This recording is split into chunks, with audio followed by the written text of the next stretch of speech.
कैसे खत्म होगा कलयुग और कैसे होगा कलयुग का अंत, और कब जन्म लेंगे भगवान विष्णु अपने कल्कि अवतार में, और क्या आप जानते हैं कि कलयुग के बाद पांचवा वो कौन सा युग आएगा? तो चलिए जानते हैं इस वीडियो में। तो वीडियो को अंत तक जरूर देखें। हिंदू धर्म के पौराणिक ग्रंथ में 4 युग का जिक्र किया गया है, सतयुग, त्रेतायुग, द्वापर और कलयुग। इसमें से क्या आप जानते हैं सबसे श्रापित यानी कि सबसे खराब युग कौन सा है, और ये युग में कैसी कैसी आफत का सामना करना पड़ेगा? अगर नहीं तो आज के वीडियो में अंत तक जुड़े रहे। तो दोस्तों, पौराणिक ग्रंथ के अनुसार 4 युग में से सबसे श्रापित और खराब युग कलयुग को माना गया है, और हम जिस युग में जी रहे हैं वो कलयुग ही है। और शायद मुझे बताने की जरूरत नहीं है कि दिन प्रतिदिन कलयुग की हालत बद से बदतर हो रही है। वैसे कलयुग के बारे में ये लाइन तो आपने जरूर सुनी होगी, रामचंद्र कह गए सिया से, ऐसा कलयुग आएगा, हंस चुगेगा दाना दुनका और कौवा मोती खाएगा। दोस्तों, कौवा मोती खाएगा या नहीं ये तो आने वाला वक्त ही बताएगा, लेकिन कलयुग के बारे में ऐसा बहुत कुछ है जिसका जिक्र हमारे पौराणिक ग्रंथों में किया गया है, और यकीनन इसे जानने के बाद आप भी कलयुग को श्रापित युग मानने लगेंगे। दोस्तों, क्या है कलयुग की पूरी सच्चाई, हम आपको बताएं उससे पहले आइए बाकी के 3 युगों के बारे में जान लिया जाए। सतयुग यानी सत्य का युग। दोस्तों, सनातन धर्म का सबसे पहला युग है सतयुग, जिसे सत्य का युग भी कहा जाता है।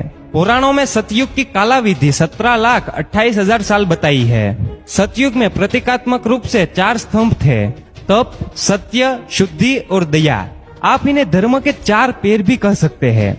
इस समय इंसानों की लंबाई 32 फीट हुआ करती थी, यानी जरा सोच के देखिए कि उस समय का इंसान लगभग 21 हाथ जितना लंबा होता था। सतयुग में इंसानों की आयु भी काफी ज्यादा हुआ करती थी। उस समय का इंसान 10,000 वर्ष से 1,00,000 वर्ष तक जीवित रहता था।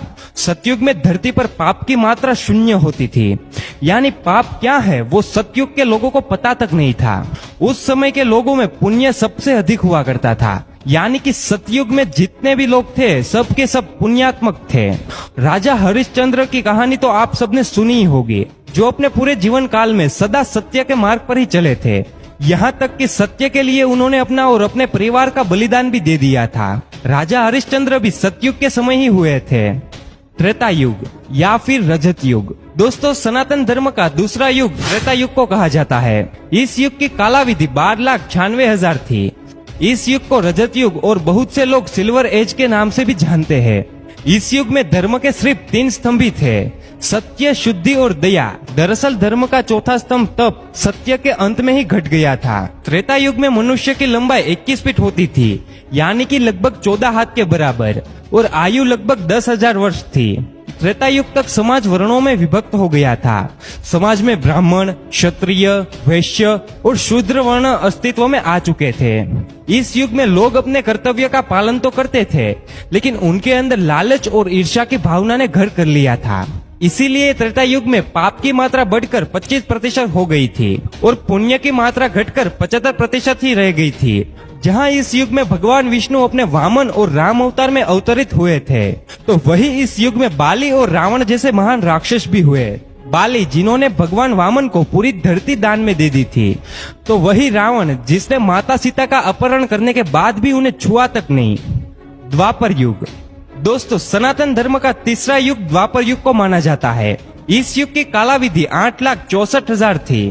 धर्म का तीसरा स्तंभ शुद्धि त्रेता युग के अंत में ही समाप्त हो गया था। इसीलिए इस युग में धर्म के केवल 2 स्तंभ ही बचे थे, और वो थे सत्य और दया। इस युग में इंसान की लंबाई घटकर 11 फीट रह गई थी, यानी लगभग 7 हाथ जितनी, और उम्र घटकर 1,000 वर्ष रह गई थी। इस युग के लोगों को अपने कर्तव्य का ध्यान नहीं था। लोगों के अंदर काम, क्रोध, लोभ जैसी भावनाएं जन्म ले चुकी थी। इस वजह से इस युग में पाप की मात्रा बढ़कर 50% और पुण्य की मात्रा घटकर 50% हो गई थी। यानी इस युग में आधे मनुष्य पापी और आधे पुण्यात्मक थे।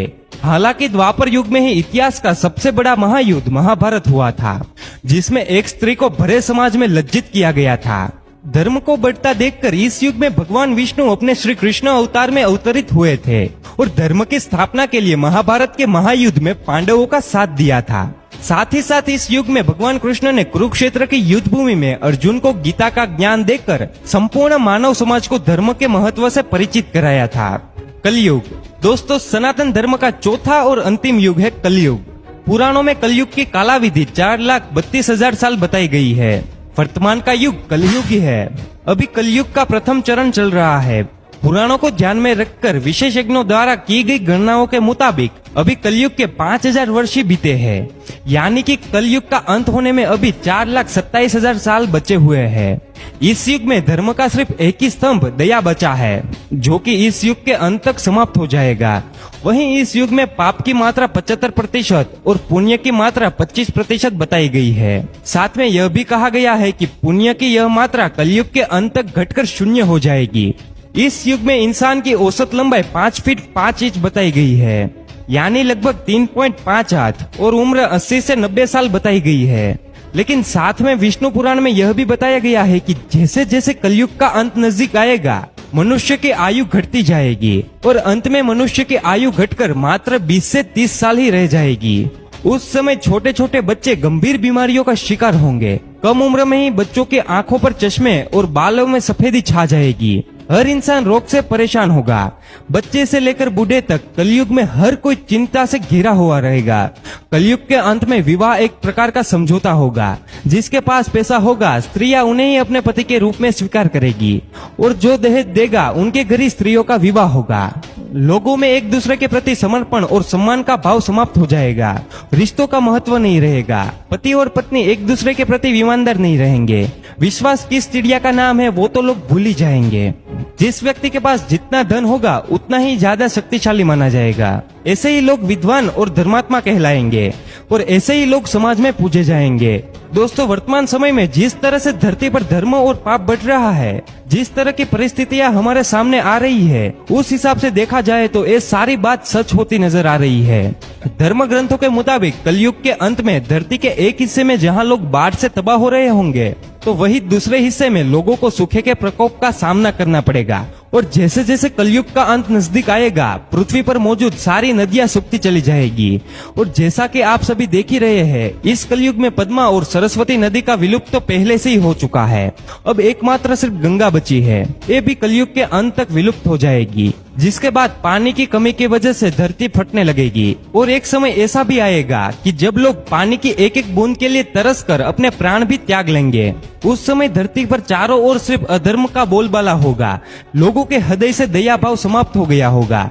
लोग सिर्फ अपने बारे में ही सोचेंगे और खाने के एक एक दाने के लिए अपनों का खून बहाने से भी नहीं कतराएंगे। कलयुग में पाप की सीमा पार हो जाएगी। लोगों के हृदय में धर्म का स्थान अधर्म लेगा। तब धरती पर दुष्टों का संहार करने के लिए भगवान विष्णु अपने कल्कि अवतार में अवतरित होंगे। भगवान विष्णु का एक कल्कि अवतार 64 कलाओं से युक्त होगा। उस वक्त वे सफेद घोड़े पर सवार होकर संसार से पापियों का विनाश करेंगे। उनके एक हाथ में तलवार होगी तो वहीं दूसरे हाथ में तीर कमान होगा। धर्म ग्रंथों के मुताबिक जिस तरह से त्रेता युग में भगवान श्री कृष्ण के वैकुंठ लौट जाने के बाद द्वापर युग की शुरुआत हुई थी, ऐसा माना जाता है कि जब कलयुग में भगवान कल्कि पापियों का संहार करके वैकुंठ लौटेंगे, तब धरती पर भयंकर प्रलय आएगा, जीवन समाप्त हो जाएगा। तब एक बार फिर से एक नए युग की शुरुआत होगी, जो कि सतयुग होगा। दोस्तों, ये थी कलयुग की असली सच्चाई। क्या आपको इसके बारे में पहले से ही पता था? अपना जवाब हमें कमेंट्स में जरूर बताइए। और वीडियो अच्छा लगा हो तो वीडियो को लाइक करिएगा और जितना हो सके उतना वीडियो को शेयर करिए।